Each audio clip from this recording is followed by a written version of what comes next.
see Okay. you. Yeah. Wonderful, wonderful. Yes. So what I'd like to do is I'm going to share the resources that I will be using today. I will paste it in the chat over there so that you can follow what I'm going to be touching on. I want to just spend a couple of minutes talking about what I do. I run a mathematics and science, and it's basically a STEAM-based NGO. We teach in many schools in South Africa and around the world using the internet. And primarily, my source of income is to go into classrooms and get kids excited about mathematics and problem solving and creativity. Yes, Sean, they do have a life of their own. These whiskers are incredible. And what is fascinating is that, you know, COVID-19 caught everyone off guard. We thought it was only going to be for a short while, but from the end of March, I became unemployed. It wasn't because I didn't have the skills. I wasn't allowed to even go into my office, which is at the Cape Town Science Centre. I wasn't allowed to step into a school. I couldn't run any workshops. I effectively became unemployed. What do we do? So I realized that for the past decade or so, I've been in the online space. I have certain technical skills. I think that I'm the kind of teacher that is able to connect with students in the classroom. So I decided to leverage those skills and put it to the test to see if I was able to take a physical presence and translate it into an online presence. And the best way to do that is to offer online classes for free. And within, I think the first 6 weeks of the pandemic, I had taught 1,200 students from all over the world, all joining in on my classes. It gave me an opportunity to test the various platforms to see which ones were the most robust. And if you want to chat to me about that afterwards, I'm happy to do so. And it also allowed me to learn what things worked, how to deliver to a different set of students, the younger ones, the older ones. And it gave me an opportunity to learn. And because it was free, no one was going to complain if I made mistakes. And what happened was I started to develop a whole bunch of tools, like a little toolbox of things that I could use to make my teaching a little bit easier. And I do not like going to a conference unless I walk out and I say, you know, I learned something new today. So I'm going to make sure that every single one of you leaves with at least some new ideas. I've put them in the resource document, but we're going to go through those quickly. Before I go onto those little resources, what are the advantages of teaching online? Because is this going to become a permanent thing? Are we going to have a hybrid? Are we going to have teachers teaching some days during the week and then doing some of it online? I must just tell you that there are quite a few advantages.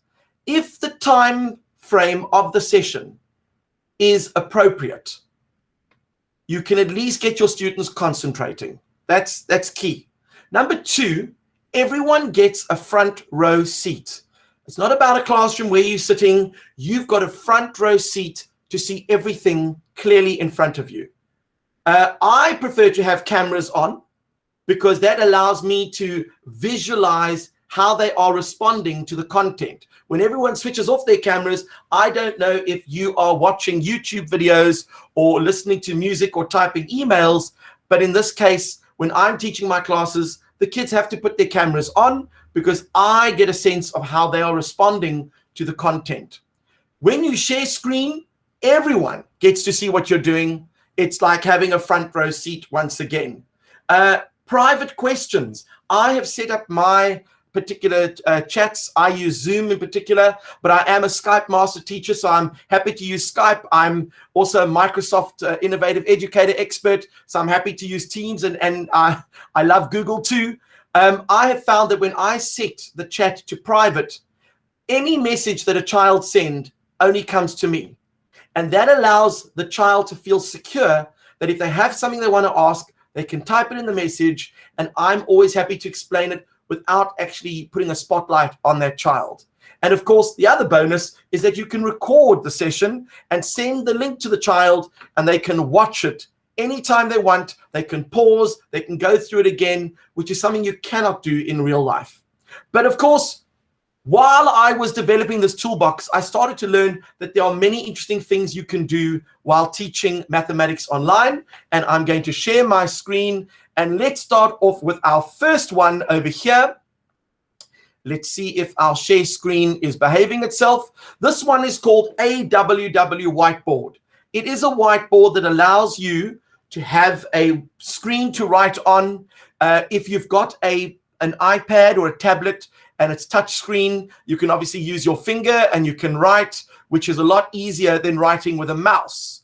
And sometimes if you need to write x squared minus 2ab plus 4c, the students are able to see what you're doing. And if you really want to get fancy, you can obviously add in pictures, you can add in an image, you can add in a PDF or a PowerPoint, you can add text, and if you want to, you can click on invite, and when you share the link for this particular page over here, anyone who's got the link can join onto that whiteboard and start writing all over the place. Not something I would suggest with the younger kids because they tend to scribble all over the place, but it's very helpful to have a whiteboard when you're trying to explain a concept. Okay, the next tool that I want to share with you is going to be Equatio. Some of you might know Equatio, you might not. It is a Google Chrome add-on. I'm going to load up my document over here. Let's go to present, and it's going to be this one here.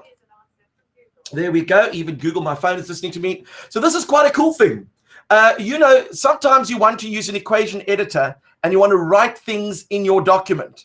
So you activate Equatio, and I'm hoping it's going to work. You click on the little red button and you go like this. I'm not going to touch the keyboard. 3 squared minus 5 sine x plus the square root of 92. And then once you've done that, notice how easy, oh, now it's listening to me. I have to stop that. Let me quickly, let me fix that bit. So once you've done that and you're happy with that, what do? You insert it. And it'll give you the link right there. Boom. If you wait for it, now you can put that into your document and you can do a little bit of mathematical editing, which I think is quite cool. Sometimes it gets a bit wrong. And of course, you can always edit it if you need to. And you can go and type in sine x if you need to fix it. And when you're done, click on insert, and that will insert the newer version. And you can delete the older version and you are sorted. So I find that particularly useful when I'm trying to create quick little documents and I don't feel like typing all these things out. I can just read it from the worksheet and it comes out nice and easy. But now I'm starting to get all these resources, but where do I actually access them? And during this time, we have an unprecedented access to online conferences. I was at one 2 days ago. It was an ed camp for mathematics in particular, where math educators from around the world get to connect and share resources. So one place you could find resources is a lovely web Twitter page called #MTBoss. So if you know Boss Iced Tea, and it's obviously not full, but empty, the letter M and T, MTBoss, and I will show you what that actually looks like. Let me go here. And where is my Twitter? Is it allowing me to show you? There we go. This is MTBoss over here. And as you can see, people are sharing with the #MTBoss. You can just search on Twitter. Loads and loads of resources. I'm going to show you this one in particular. Here's a very good friend of mine, James Tayton. He's busy explaining a few concepts. There are lots of video clips. Here, for example, Robert Kaplinsky, he was saying that there is going to be a conference on the 2nd of August and ends on the 5th. It happened to be Build Math Minds. It's a virtual math conference. Some top speakers from around the world. Click on there. It's free. You can sign in and you get to connect with all these educators, learn a fortune, It costs you nothing. How often do you get a chance to go to these online conferences that are based in the USA or in the UK, and you can't afford to fly there or pay the entrance fee? These are all free from the comfort of your own room. And then, of course, we're going to now go to one example of something that I got from that particular page. I will see if it is over here. It is one of these pages. I think this is it over here. This is one of the examples that I got from that channel. It is a beautiful document. It's a Google doc. But if you click on these things, you can then get all these resources. And many of these things will be new. You've probably never seen them before. Amazing, amazing resources that you can click on. One of them, for example, is Desmos. And I did see that one of our speakers did make use of it. I want to show you why using something like Desmos is so important in a digital period like this, because you can encourage physical interaction. So right now, I'm going to get you all to take part in this wonderful activity. I'm going to share my screen, and I'm then going to present the link that I would like you to click on. Here we go. This is part of Desmos. It is simply a thing called marble slides. And if I want to work with my students and get them to appreciate parabolas, what I'm going to do is I've created a code. I'm going to click over here to get the student link. It is over there. I'm going to go into the chat. Let me quickly share that with you. There is our chat. Please feel free to sign in. You don't have to join in and sign up for Desmos. You can just click not have to sign in part. And while you're doing that, I want to show you what's happening on my screen when you are doing these activities. I'll go back to presenting that one more time. And here we go, marble slides.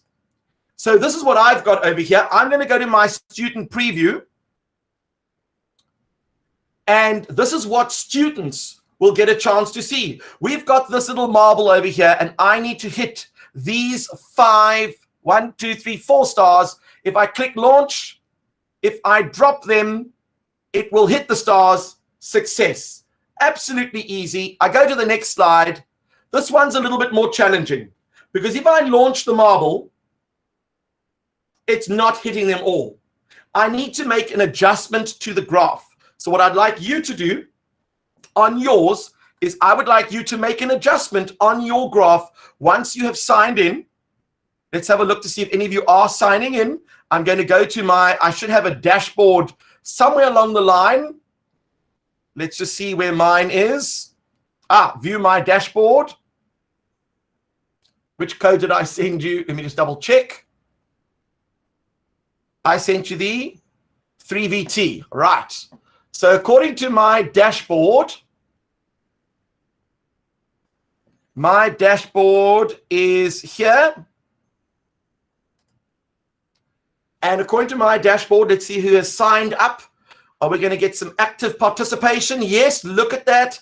I see Sophie's joined, Kathleen, Layla, Michelle, Rolf has joined in, Anna's joined in, Mike B and Dave. Look, you guys are all joining in. And right now I can see exactly how many people are able to work out how to solve the problem. So I can get summaries, I can do snapshots. So Rolf, you managed to work it out, and I'm going to have a look to see what you managed to work out. Let's go to Rolf's particular thing. Rolf suggested that maybe if we change it to 5 sine, then we are going to increase the amplitude. And that's going to obviously allow, well, let's have a look. It's going to allow the balls to move and knock all of the stars.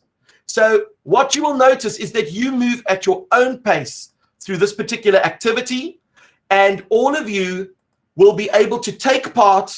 And I know I'm running over time, so I'm going to end over there, and thank you for the opportunity. Well, thanks a lot. That was